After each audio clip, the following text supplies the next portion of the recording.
Acteur et partenaire de l'économie régionale, la Caisse d'épargne Rhône-Alpes vous présente l'invité éco.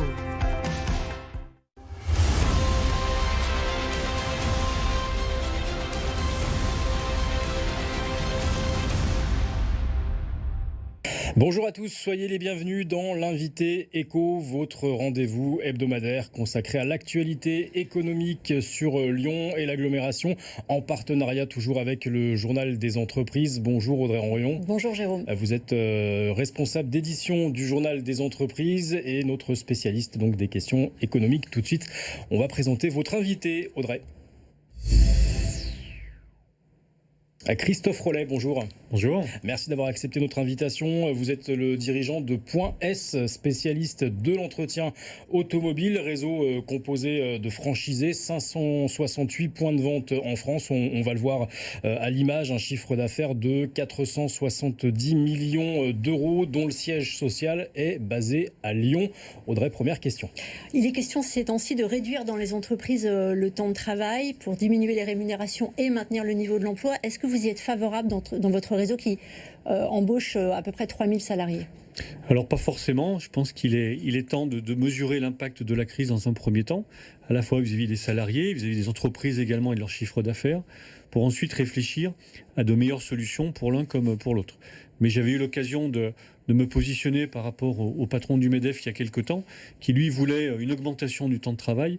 On voit que les mesures drastiques et un peu trop rapides prises ne sont pas forcément celles qui arriveront, puisque à peine la crise terminée, on est déjà sur un autre schéma étudié par les partenaires sociaux et l'État actuellement. Tout à fait. Chez nos voisins allemands, par exemple, la TVA va passer de 19 à 16% pour relancer la consommation. Est-ce que vous, qui êtes au contact d'une clientèle de particuliers, vous vous demandez ce type de mesures? Absolument. Je pense qu'elles font partie, déjà elles sont innovantes, c'est un premier point, et elles font partie d'une solution permettant de redonner du pouvoir d'achat aux consommateurs. La question n'est plus aujourd'hui de savoir s'il faut qu'ils travaillent plus, s'il faut que les entreprises et les commerces ouvrent le dimanche, mais bel et bien de remplir le porte-monnaie du consommateur. Et cette opportunité que proposent nos collègues allemands me paraît être un bon sens, qui permettrait encore une fois de relancer l'économie sans forcément dépenser plus. Ou en tout cas pour l'État, ça permettrait de gagner plus au final et de redonner encore une fois cette consommation qui est dans l'esprit de beaucoup, malheureusement pas dans le porte-monnaie de tout le monde. Alors Point S a réalisé, je crois, au mois de mai 2020 un très bon chiffre d'affaires. Vous avez atteint le chiffre d'affaires de mai 2019. Est-ce que néanmoins, une fois que vos clients ont changé leurs pneus et fait réviser leurs véhicules, vous craignez un ralentissement de la fréquentation de vos centres Point S? Alors, pas forcément. Bon, faut dire un premier point, on était dans les commerces déclarés d'utilité pendant la crise, donc ça nous a permis de maintenir un temps soit peu dans certains points de vente une semi-activité. Et c'est vrai qu'on s'attendait, on avait d'ailleurs préparé dans notre groupe un redémarrage très fort comme celui-là, et on arrive en plus sur des périodes estivales de départ en vacances, où il y a fort à parier que les consommateurs continueront de venir dans nos points de vente.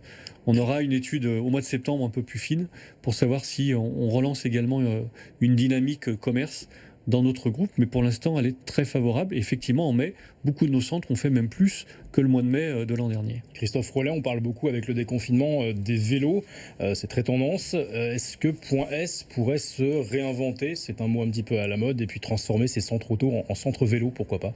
Alors c'est une bonne question, c'est une question d'actualité bien évidemment. C'est pas pour rien, on va je pense préparer une offre mobilité qu'on est en cours d'élaboration. Le vélo est devenu effectivement un moyen supplémentaire, complémentaire pour le consommateur d'aller au travail et de s'amuser quelque part aussi. Maintenant, la voiture reste quand même le moyen de locomotion. Hein. Près de 77% des consommateurs vont au travail en voiture et plus de 88% des artisans également. Donc on est sur un schéma qu'on ne veut pas garder, mais l'offre vélo fait partie effectivement de notre solution, de nos solutions futures. En France, on le sait, à peu près 44% des voitures ont plus de 10 ans cette année en 2020. Est-ce que le plan de relance de l'industrie automobile de 8 milliards d'euros, c'est une bonne nouvelle pour un réseau comme le vôtre? Pas forcément. On a un petit peu les oubliés avec nos autres confrères de ce plan de relance qui vise essentiellement les constructeurs automobiles et les concessionnaires distributeurs qui les représentent. Il ne faut pas oublier que le marché effectivement du remplacement, de la réparation, est un marché très important en France. Le parc moyen avait sensiblement vieilli ces dernières années. On en est pratiquement à 9 ans de moyenne d'âge. Donc ça, c'est plutôt favorable pour nous. Et la mise à disposition de ces primes va malheureusement, entre guillemets, alimenter un parc un peu plus rajeunissant sur des véhicules hybrides et électriques, mais qui composent encore à aujourd'hui une très faible tranche des véhicules mis en circulation sur l'ensemble du territoire. Merci beaucoup Christophe Rollet, dirigeant de Point S, d'avoir été notre invité cette semaine. Audrey, le chiffre de la semaine, quel est-il ? 1 milliard d'euros, c'est le montant injecté dans l'économie régionale par le Conseil régional d'Auvergne-Rhône-Alpes, présidé par Laurent Wauquiez. Et on le voit à l'écran, et l'invité de la semaine prochaine, on recevra... Émilie Le Goff, elle a fondé Troops, c'est une start-up qui digitalise l'intérim et c'est une femme qui va beaucoup compter dans l'univers start-up lyonnais et dans les prochaines semaines. Et le rendez-vous est pris avec vous, Audrey. Merci de nous avoir suivis, à la semaine prochaine.